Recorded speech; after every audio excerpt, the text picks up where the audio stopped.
Persiapannya selalu tidak ada ya. Nggak ada tidur. Cuma tadi malam ada ketemu seorang jenderal polisi sampai setengah 12. Cerita banyak hal tentang di Polda Metro Jaya ini. Jadi kebetulan kenal juga dengan Kang Asep, ya kan? Siapa Kang Asep itu, Bang? Kapoldanya? Bang Rismon kenal sama Bang Asep? Bukan, jenderal polisi yang kenal dengan Kang Asep, Kapolda Metro Jaya. Jadi nggak ada persiapan. Jadi yang tenis-tenis itu sudah saya jawab 2 pemeriksaan sebelumnya. Nah sekarang cuma menjawab wawancara saya dengan Pak Kasmujo di Pogung Kidul, Yogyakarta, Sleman. Yang kedua keberadaan saya di Solo tanggal 16 April 2025 meskipun tidak di rumahnya Pak Jokowi karena saya memang diminta sama Pak DHL Damai Hari Lubis untuk tidak mendekati rumah kediaman Pak Jokowi karena ada alasan keselamatan. Akhirnya kami podcast di sebuah mall Paragon di Starbucks, ya. Disitulah kami ngonten akhirnya. Dan ada juga dengan diskursus saat itu dengan Bang Kozinudin hari yang sama. Oke. Jadi itulah 2 pertanyaan. Sisanya satu lagi kayaknya 3 link ya. Satu lagi video saya di iNews. Harusnya ditanyakan ke iNews. iNews ya. Itu aja nanti saya tolak aja. Ya menjawab. Buku dulu Bang, buku nih. Namanya yang tunggu Bang. Bukunya. Iya. Termasuk saya juga tunggu buku. Saya tunggu 3 biji. Ya, sudah uangnya. Kapan peluncurannya dan bisa dipesan kapan Bang? Jadi pesannya sudah lama. Reseller kan ada di shop saya juga ada, di Langka Update juga ada, di Buktipa juga ada dan yang lain-lain bisa dipesan dan besok grand launching. Besok tanggal berapa di Kemang? Tanggal berapa Bang? Besok tanggal 29. 29 ya. Di hotel apa ya? Arion. Itu. Kayaknya jangan disebutkan dulu deh. Masih rahasia. Pokoknya di sebuah hotel Kemang ya. Masih rahasia. Takutnya dimatiin listrik. Kemang apa Kemang, Bang? Kemang. Untung kali ini bener ini ya. Nah, Kemang apa Kemang lah. detailnya nggak usah saya kasih tahu dulu lah ya. Nanti kejadian pula. Iya betul. Ya kan, mati listrik, mati AC. Nanti ada intimidasi lagi. Nanti ada intimidasi ormas padahal cuma buku doang loh. Katanya buku sampah. Jangan ditakutin lah. Kita mulai aja ya. Iya, Yang media lainnya setelah selesai aja kan ini pemeriksaan agak cepat ya. Kita mulai aja biar cepat dalam nunggu jalan. Baik, sebentar ya. Iya, Bang. Bismillahirrahmanirrahim. Assalamualaikum warahmatullahi wabarakatuh. Terima kasih kawan-kawan media yang hari ini sudah berkumpul dan terima kasih telah mengabarkan berbagai aktivitas perjuangan kami dalam rangka mengungkap ya satu aib bangsa yang kita tidak ingin ini diwariskan kepada generasi setelahnya begitu. Hari ini kita akan melakukan kegiatan 2 ya. Pertama pemeriksaan lanjutan terhadap live aja belum udah di share dan ini adalah pemeriksaan ketiga. Mudah-mudahan untuk pemeriksaan ketiga ini lebih cepat dan selesai lebih awal sehingga tidak perlu lagi sampai malam seperti pada 2 pemeriksaan sebelumnya. Karena memang kendala yang dihadapi pemeriksaan bukan substansi sih ya. Kalau substansinya pertanyaannya sangat mudah untuk dijawab dan lebih teknis terkait dengan channel prosedur atau cara teori melulu ya apa karena kemarin cara menarik kesimpulan dan berbagai istilah-istilah yang sangat udah ada dulu dihapus sama sangat YouTube praktis dan kadang-kadang banyak lama itu dikoreksi redaksi ya, baik kata-kata, kalimat atau keseluruhan rangkaian kalimat dalam paragraf yang tipu istilahnya ya. Itu yang kemudian membuat agak lama.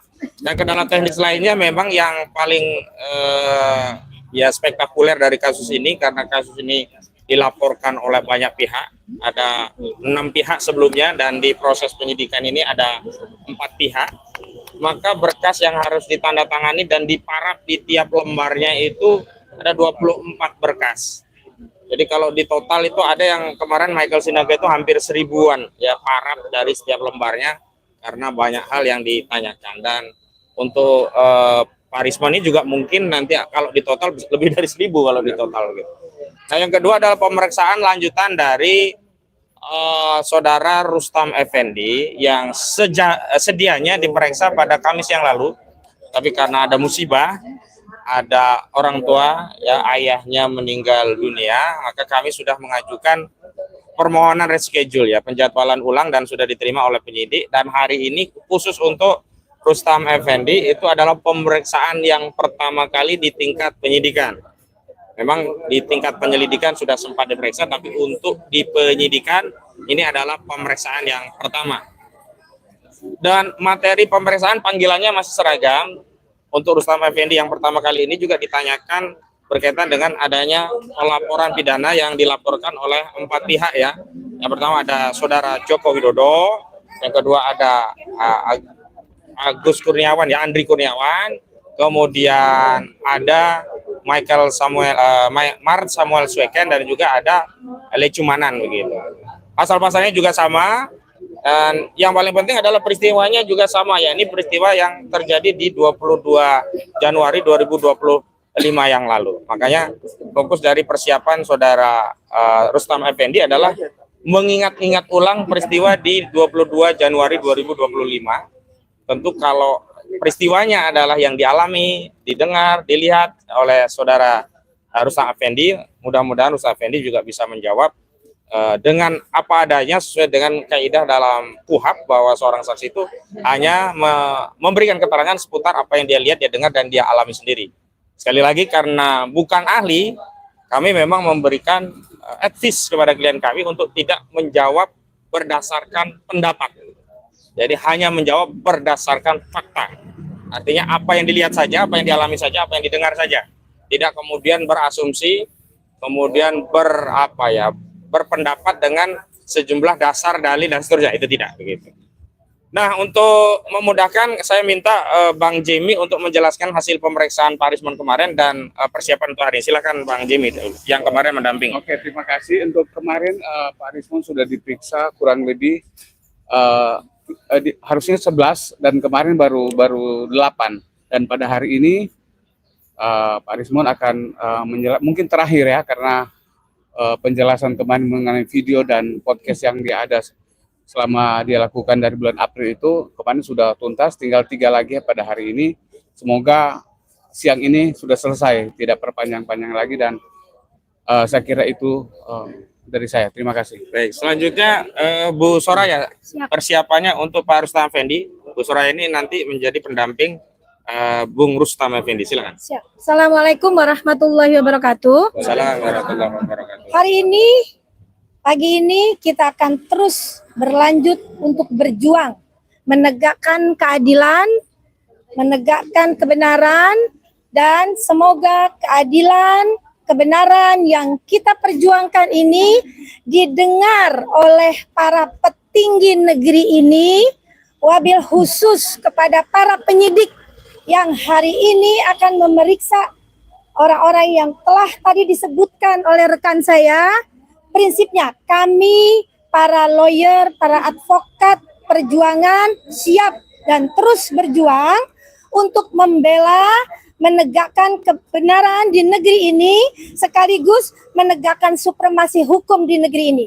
Dan kami berpesan kepada para penyidik khususnya, cobalah bersifat, mempunyai sifat integritas di dalam dirinya untuk menerapkan keadilan, untuk memberikan kebenaran dan rasa kenyamanan untuk orang-orang yang datang untuk memberikan kebenaran di tempat ini. Untuk itu, kami semuanya, para tim advokat, terus berjuang.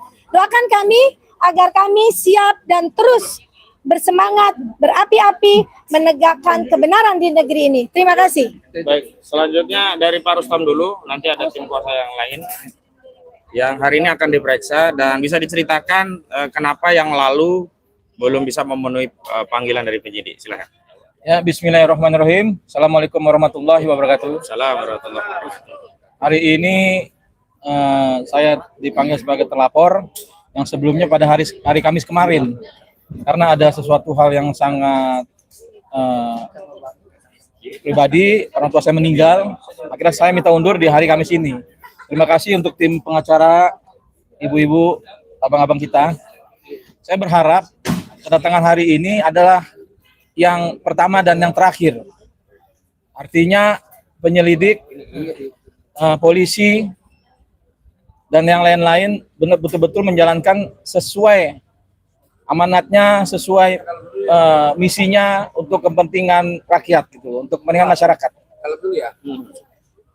Saya untuk hari ini saya tidak akan banyak bicara di penyidikan sesuai dengan apa yang saya lihat, apa yang saya ketahui. Tapi untuk yang lain saya tidak akan jawab karena buat saya, untuk Bang Rismon, untuk Dr. Tifa, untuk Bang Roy Suryo dan lain-lain udah jelas. Berdasarkan analisis mereka, ini ijazah Jokowi ini memang diduga palsu. Tapi buat saya pribadi sebagai aktivis yang dapat info dari sana dari sini, saya udah yakin betul ijazah Jokowi itu diduga palsu. Karena apa? Karena kawan-kawan saya yang ikut menciptakan ijazah ini ngomong ke saya. Ini jelas buat polisi, buat yang lain, atau perlu saya ketemu Pak Prabowo, saya ungkap nama-namanya yang cerita dengan saya. Jadi biar jelas masalah ini memang ijazahnya itu diduga palsu buatan pasal pramuka. Yang ikut pelakunya ngomong sama saya bisa tongolin orangnya. Jadi jelas buat saya, bukan berdasarkan analisa saya. Ini berdasarkan saya sebagai seorang aktivis, punya kawan-kawan sebagai seorang aktivis yang mungkin dalam suasana Pilpres kemarin ikut terlibat di semua partai gitu. Jadi jelas buat saya, tidak ada kata lain, diduga palsu. Orang yang ngomong sama saya bisa panggil Pak Prabowo untuk nyaksikan ini, tolong panggil saya, kita bongkar-bongkaran. Kira-kira seperti itu. Wabillahi taufiq wal hidayah. Wassalamualaikum warahmatullahi wabarakatuh. Assalamualaikum warahmatullahi wabarakatuh. Silakan rekan dapur. Atau berdiri dulu. Oke. Alhamdulillah hari ini kita akan penuhi panggilan penyidik untuk pemeriksaan lanjutan Bang Rismon dan Bang Rustam Effendi. Inilah kesempatan terbaik kita untuk menyampaikan apa yang menjadi fakta-fakta hukum gitu. Dan terkait dengan pemeriksaan Bang Rismon, beliau menyampaikan kepada penyidik itu semua argumentasinya adalah argumentasi sains ya. Jadi terkait dengan ijazah Pak Joko Widodo ini, itu beliau teliti secara hati-hati dan semua metodologi, semua pendekatan sains itu beliau pakai. Ya, makanya kenapa pemeriksaannya ini jadi 3 kali? Karena memang materinya Bang Rismon ini sangat berat. Ya, materinya sangat berat dan bahasanya sangat ilmiah. Ya, karena bahasanya sangat ilmiah, makanya nggak butuh hanya 1 kali pemeriksaan gitu. Butuh kurang lebih 3 kali pemeriksaan. Ya, dan ini spesial buat Bang Rismon. Ya. Dari semua terlapor yang pernah diperiksa dalam satu rangkaian pemeriksaan ini, ya, hanya Bang Rismonlah satu-satunya terperiksa, ya, dalam kapasitas sebagai saksi terlapor yang diperiksa dalam 3 hari. Dalam 3 hari itu maksudnya 3 kali gitu, ya. Dan diperiksanya itu secara berturut-turut, ya, dari mulai hari Jumat kemarin, kemudian lanjut lagi di hari Senin, dan hari ini lanjut lagi di hari Kamis, ya. Jadi pemeriksaannya Bang Rismon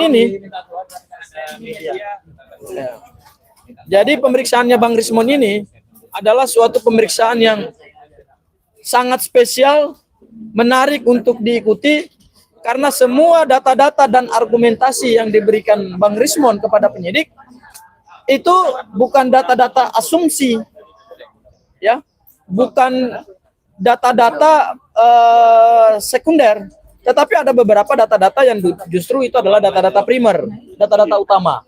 Dan beliau kelola data-data itu, beliau uji secara saintifik. Ya. Cukup dulu, nanti kita ulang lagi. Oh ya, boleh. Biar siap sama media. Kan udah ada 2 ya. Silakan kita ulang lagi, nggak apa-apa. Ya. Ya, maju. Maju. Nah, saya ulangi lagi, nggak apa-apa. Dibuka lagi. Bang Rismon, tolong panggilin ya.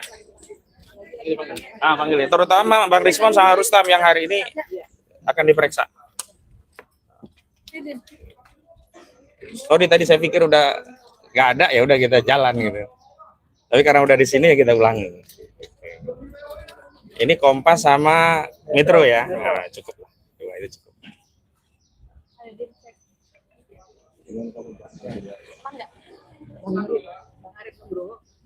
Yes.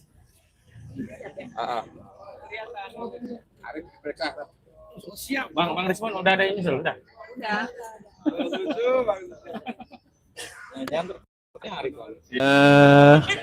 Ini karena ada teman-teman media yang ingin meliput ulang, jadi konferensi pers kita akan ulang sambil menunggu Bang Rismon yang tadi Ini sudah nanti masuk. rasa-rasanya pemeriksaan nggak terlalu lama, jadi bisa ditunggu, bisa hasilnya. Karena Rismon tinggal 3 video, kemarin udah diperiksa 8 video. Terus Rustam yang mungkin agak lama karena baru pertama di tingkat penyidikan, yang lalu orang tuanya meninggal.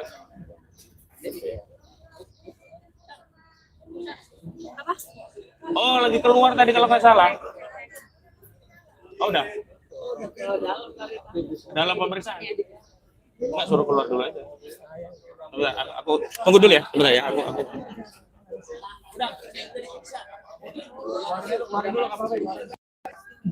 Menunggu Bang Rismon ya, yang tadi udah masuk, diminta untuk konferensi pers, memberikan pernyataan terkait dengan pemanggilan ketiga hari ini yang sudah 3 kali bolak-balik. Ternyata udah Di masuk sini. 1, nggak apa-apa, ada Rustamnya. Bang Rustam, ya, sini. Ibu Vivi sebagai perwakilan Bu Rismon. Dampingi aja. Biar bukti bahwa Pak Rismon sudah hadir. Gitu. Enggak. Oh, oke. Enggak apa-apa ya, damai lah ya. Baik. Bismillahirrahmanirrahim. Assalamualaikum warahmatullahi wabarakatuh. Terima kasih rekan-rekan media sudah berkenan hadir sesuai jadwal. Hari ini gantian kami yang terlalu awal, biasanya kami molor, mohon maaf. Hari ini kita ada 2 agenda. Yang pertama pemeriksaan lanjutan terhadap Dr. Rismon Hasyiholan Sianipar. Ini adalah kali ketiga di tingkat penyidikan. Sebelumnya sudah ada sekitar 8 video yang ditanyakan berkaitan dengan kasus ijazah palsu Saudara Joko Widodo. Dan masih tersisa kira-kira 3 video yang transkripnya sudah dibuat oleh penyidik dan tinggal dipertanyakan tentang isi video-video tersebut kepada Dr. Rismon Hasyiholan Sianipar. Yang belum itu adalah berkaitan dengan kegiatan saat ke Sulu tanggal 15 dan 16 April 2025 yang lalu. Selebihnya sejumlah podcast sudah diperiksa dan dijelaskan, termasuk kajian tentang apa yang menjadi dasar kesimpulan ijazah Saudara Joko Widodo itu tidak identik, dan pembandingnya apa saja, teknologi atau sistem yang digunakan apa, dasar-dasar seperti apa, sebagaimana yang sebenarnya sudah kita ketahui, tapi tadi lebih rinci ya, karena ada istilah-istilah teknis yang dijelaskan, sehingga beberapa masalah atau kendala teknis yang bikin lama itu, pertama, print out-nya sampai 24 berkas. Yang kedua, setiap halaman harus ditandatangani. Makanya kalau di total bisa ya 1000-an halaman begitu untuk berkas-berkas keseluruhannya, dan itu yang membuat lama. Belum lagi saat pengetikan ada tipu-tipu atau ada salah redaksi baik kata maupun kalimat, yang itu membuat lama. Secara substansi, Dr. Rismon Hasyiholan Sianipar telah menjelaskan secara argumentatif dengan dalil-dalil ilmiah sesuai dengan kepakarannya sebagai ahli digital forensik. Dan Dr. Rismon Sianipar ada hal yang penting untuk diketahui oleh media dalam sebuah keterangan kepada penyidik. Dr. Rismon Hasyiholan Sianipar meminta kepada pelapor Saudara Joko Widodo melalui penyidik agar tidak mencabut laporannya, agar kasus ini benar-benar sampai pengadilan, agar effort ya yang dikeluarkan dalam memberikan penjelasan di kasus ini itu tidak sia-sia, karena sudah banyak ya tenaga, pikiran, bahkan biaya yang dikeluarkan untuk melakukan kajian ini. Nah, nanti kalau di tengah jalan tiba-tiba Saudara Joko Widodo mencabut, nanti jadi anti klimaks begitu. Yang kedua, kami juga dari tim advokasi mengimbau pada Kejaksaan Agung ya, karena ini kaitannya ada dengan kasus ijazah Saudara Joko Widodo, karena sebelumnya para pendukung Saudara Joko Widodo yang hadir di dalam diskusi media selalu mengatakan klien kami ya Rismon Hasyiholan, Roy Suryo dan yang lainnya pasti tersangka, pasti masuk penjara, pasti terpidana. Sedangkan kemarin kita ketahui bahwa Saudara Silvester Matutina tidak hadir kembali dalam proses PK, permohonan PK, dan sudah dinyatakan gugur permohonan itu. Jadi saya meminta kepada Kejaksaan Agung Republik Indonesia, termasuk lebih khusus kepada Kepala Kejaksaan Negeri Jakarta Selatan, agar jaksa selaku penuntut sekaligus eksekutor putusan mengeksekusi saudara Sylvester Matutina. Hukum tidak boleh kalah dengan Sylvester Matutina. Negara tidak boleh menjadi subordinat Sylvester Matutina. Rakyat butuh ketegasan bahwa negara melindungi harkat dan martabat dan wibawa hukum dengan mengeksekusi Sylvester Matutina. Dan kami juga dari tim advokasi menginformasikan bahwa nantinya Dr. Rismon Sianipar Hasolan dalam pemeriksaan ini akan meminta kepada penyidik di tingkat penyidikan agar kami bisa menghadirkan ahli. Kalau kemarin dari klien kami, Pak Abraham Samad, telah mengajukan 2 ahli di bidang jurnalistik. Yang pertama sudah diperiksa, yakni Saudara Lukas Luarso, yang beliau pernah menjadi ketua Aliansi Jurnalis Independen dan juga pernah menjadi anggota Dewan Pers. Dan Jumat besok ada pemeriksaan terhadap Pak Bambang Harimurti, pernah menjadi pimpinan redaksi majalah Tempo dan juga pernah ada di Dewan Pers. Nah, hari ini nanti di ujung pemeriksaan Rismon Hasolan Sianipar akan meminta kepada penyidik untuk menghadirkan setidaknya 3 ahli. Pertama, ahli ITE, karena ada pasal-pasal ITE yang dikenakan kepada klien kami seperti pasal 35, 32, 28 ayat 2, itu semua pasal ITE, dan kami juga akan menghadirkan ahli ITE untuk menjelaskan bagaimana distribusi elektronik dan pertanggungjawaban secara elektronik di dalam data-data digital. Yang kedua, karena pasalnya ada pencemaran dan fitnah, juga ujaran kebencian dan permusuhan, nanti ada faktor bahasa yang harus dijelaskan oleh ahli. Karena itu kami nanti akan meminta agar melalui penyidik di penyidikan ini diperiksa ahli kami, ahli bahasa.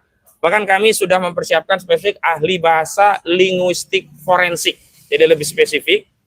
Belum kami sepil namanya, kami sedang berkoordinasi. Yang jelas ahli ini kami akan hadirkan. Kalau biasanya di dalam pembelaan kami hanya menghadirkan ahli itu di persidangan. Di kasus ini kami sudah mulai menghadirkan ahli-ahli itu untuk diperiksa di tingkat penyidikan. Yang ketiga tentu ahli pidana. Nah, ahli pidana kami siapkan 2 orang, satu dari sebuah perguruan tinggi negeri nasional dan satu dari sebuah perguruan tinggi swasta, yang kedua-duanya akan memberikan penjelasan tentang unsur-unsur pidana dalam pasal-pasal yang hari ini sedang disidik oleh penyidik, baik pasal 310 KUHP tentang pencemaran, pasal 311 KUHP tentang fitnah, pasal 27A Undang-Undang ITE tentang menyerang kehormatan melalui sarana ITE, termasuk pasal-pasal yang unsurnya ada dalam pasal 28 ayat 2 junto 45A ayat 2 Undang-Undang ITE, termasuk juga delik penghasutan yang dilaporkan, yakni pasal 160 KUHP. Kami harapkan dengan adanya kesetimbangan keterangan baik dari ahli kami, juga dari ahli yang konon juga sudah diperiksa oleh Polda Metro Jaya, bahkan kabarnya yang sudah diperiksa ahli psikologi, sosiologi, bukan hanya pidana, juga bukan ITE, termasuk ahli sosiologi, psikologi terkait ujaran-ujaran yang menjadi materi dari pemeriksaan di tingkat penyidikan ini. Kami ingin ahli-ahli kami yang memberikan keterangan juga memperkaya, yang akan bisa dijadikan pertimbangan oleh penyidik untuk menetapkan apakah kasus-kasus ini benar-benar sebuah kejahatan yang layak untuk ada tersangkanya setelah dipenyidikan, atau ternyata ini sebenarnya bukan bagian dari kejahatan, bahkan hak konstitusional yang berulang kali kami tegaskan bahwa setiap orang bebas bersuara, bebas berpendapat. Bahkan kendati ketika pendapat itu keliru, pendapat itu salah, tetap saja tidak bisa menjadi kejahatan. Baik, selanjutnya dari Bang Rustam Effendi dulu. Mana? Ya, untuk menjelaskan, karena ini adalah panggilan kedua di tingkat penyidikan, karena yang pertama kemarin ada uzur. Silakan. Ya, Bismillahirrahmanirrahim. Assalamualaikum warahmatullahi wabarakatuh. Hari ini panggilan kedua saya, yang sebelumnya Kamis kemarin karena ada musibah, orang tua saya meninggal, saya tidak hadir dan kita undur pada hari Kamis ini. Buat saya, semoga hari ini adalah panggilan pertama, kedua, dan tapi terakhir buat kami dan buat saya dan buat kawan-kawan sekalian, gitu, buat kawan-kawan kami sekalian. Terima kasih buat abang-abang saya, senior saya yang pengacara kami masih terus aktif, masih terus berjuang. Buat saya panggilan ini sebenarnya udah clear buat saya gitu loh. Kalau buat Bang Rismon, Bang Roy Suryo, Dr. Tifa, dia menyatakan udah clear perkara ijazah ini berdasarkan hasil penelitian mereka.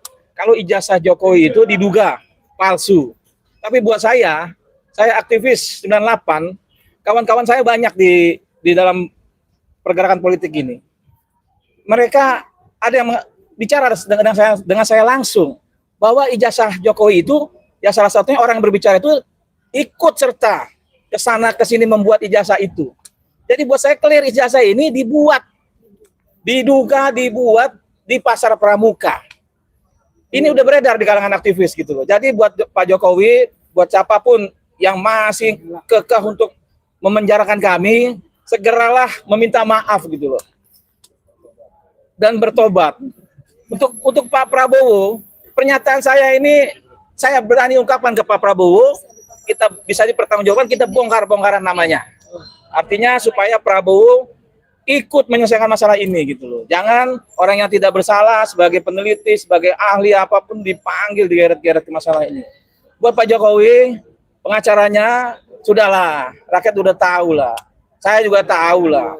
Kawan-kawan saya banyak yang tahu loh, tinggal ngomong doang, nanti ada waktunya. Jadi artinya cukup sampai di sini masalah ijazah ini, meminta maaf lah kepada rakyat, semua yang tadinya berpikirannya kita yang salah, segeralah meminta maaf, itu aja. Buat saya clear, buat saya pribadi clear, ijazah Jokowi diduga palsu. Yang menyatakan itu ngomong sama saya ikut-ikutan. Bagaimana saya enggak ini? Orang dapat dipercaya, di kalangan aktivis sudah beredar ini. Kira-kira seperti itu, terima kasih. Wabillahi taufiq wal hidayah. Wassalamualaikum warahmatullahi wabarakatuh. Assalamualaikum warahmatullahi wabarakatuh. Bang Juju selaku pendamping Pak Rustam, silakan persiapannya apa Bang untuk pendampingan nanti? Assalamualaikum warahmatullahi wabarakatuh. Sebetulnya saya menyoroti bahwa kasus ini bermula dari laporan polisi seorang Jokowi Widodo, ya, di mana dia melaporkan tanpa ada terlapornya sebetulnya yang konkret itu siapa. Dan hal ini diproses oleh pihak Polda Metro Jaya. Kan ini aneh. Tidak pernah ada suatu laporan polisi yang tidak ada objek terlapornya. Kemudian diproses. Ada unsur apa ini? Ini yang jadi pertanyaan saya. Dan ini akhirnya yang bermuara dari laporan polisi Joko Widodo itu, jadi akhirnya banyak rekan-rekan kami, apakah dia sebagai intelektual, peneliti, kemudian sebagai aktivis, pengacara pun sekalian, ya, yang dijajas dilindungi oleh undang-undang advokasi, undang-undang advokat maksud saya, juga dilibatkan sini. Ada 2 orang itu ada 3 malah, Saudara Kurnia, Damai Herul Lubis, dan satu lagi Rizal Fadila juga sebetulnya seorang pengacara juga. Itu nggak benar itu.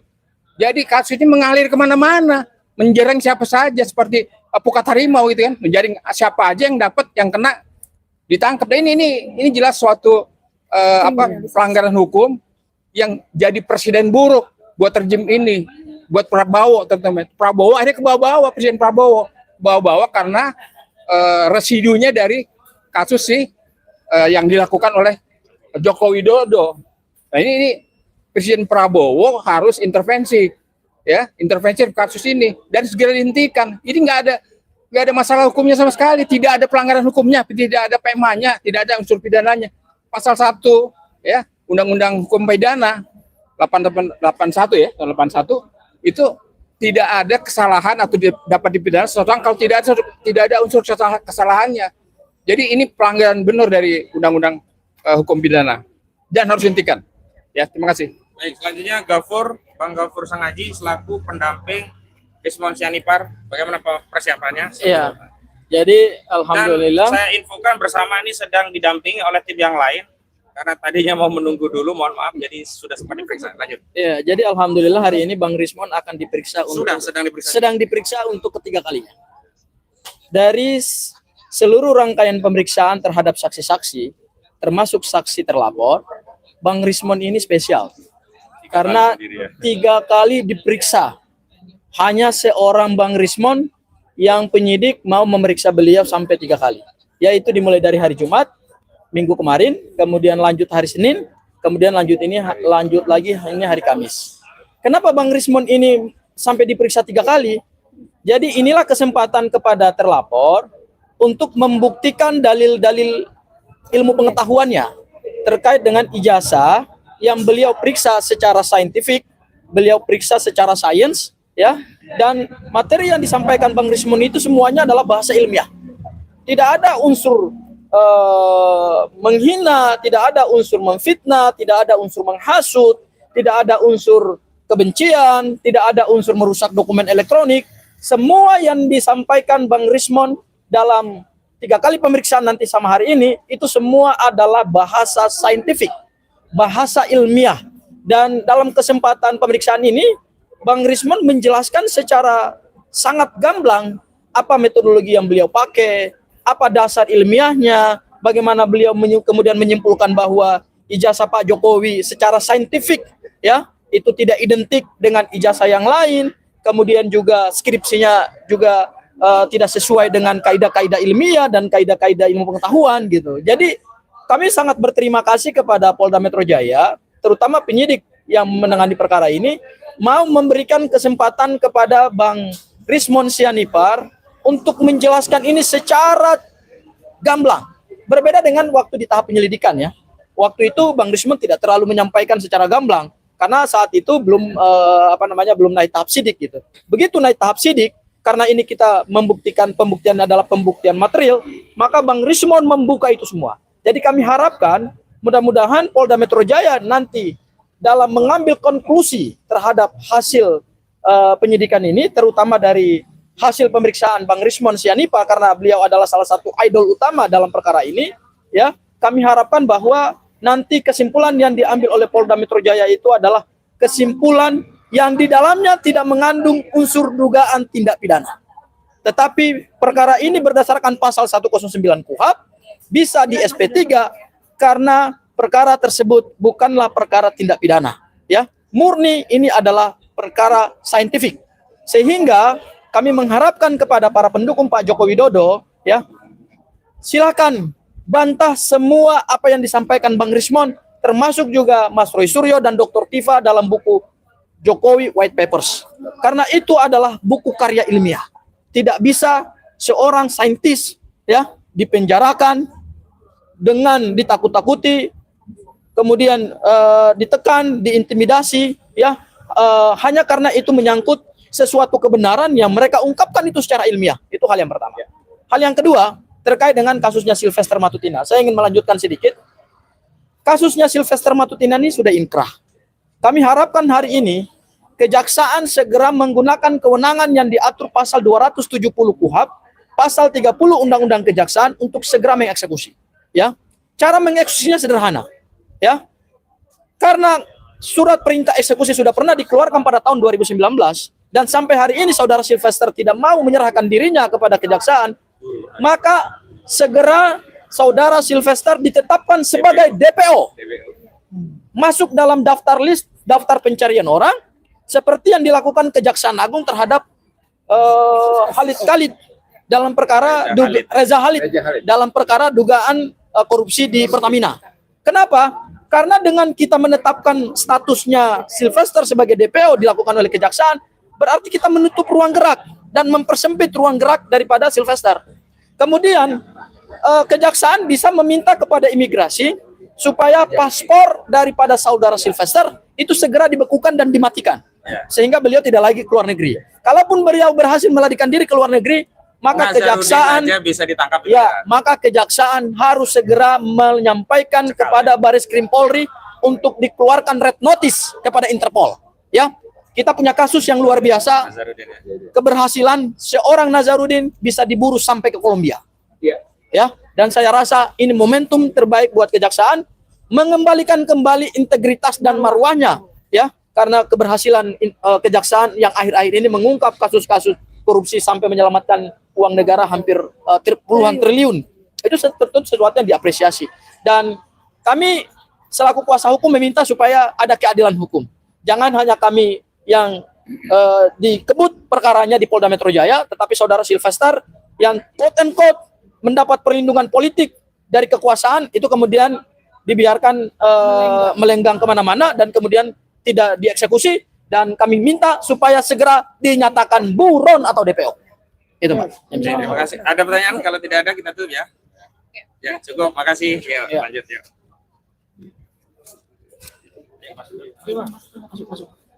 Makasih ya semuanya ya.